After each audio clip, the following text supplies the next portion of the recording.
Alors, aujourd'hui, je vais vous parler dans cette très courte vidéo du choix du nom de l'animal pour un chiot ou pour un chaton, mais surtout pour un chiot.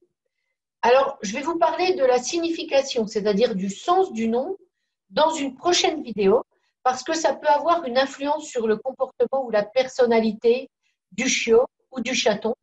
Mais ici, je vais maintenant vous parler de la consonance des noms, parce que c'est quelque chose qui est souvent méconnu et qui a une certaine importance.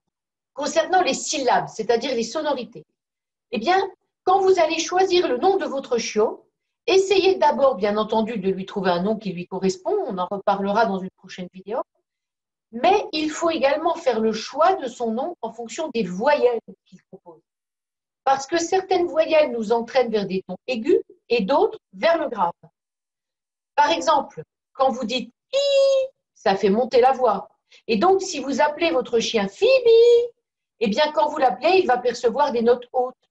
Or, les notes hautes, elles signifient le jeu, le plaisir, l'excitation, la peur, mais ça a vraiment une signification pour le chien.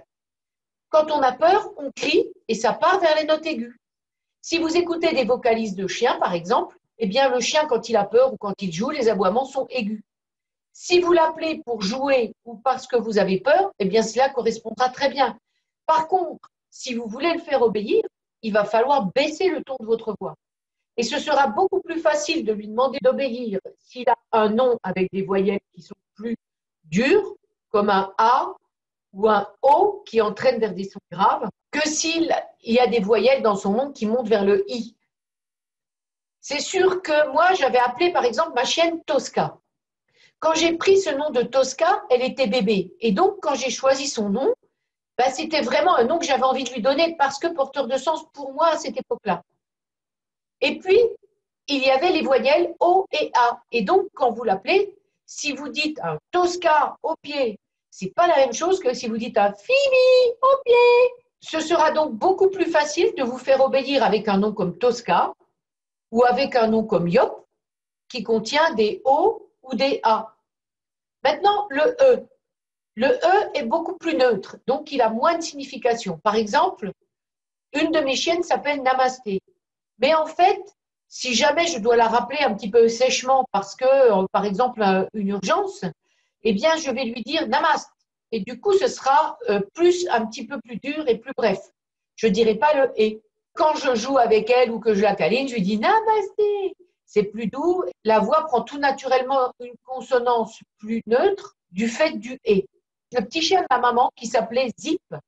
Alors évidemment, ce n'est pas nous qui l'avions baptisé, il était baptisé avec ce nom-là quand on a été le recueillir en refuge.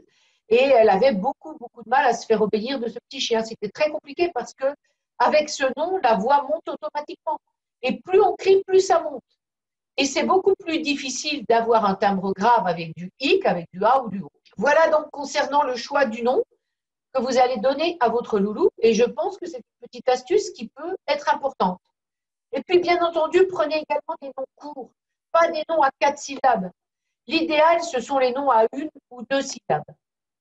Voilà, et donc dans la prochaine vidéo, je vous parlerai de la signification du nom et de l'importance du sens que vous allez mettre sur le nom de votre animal.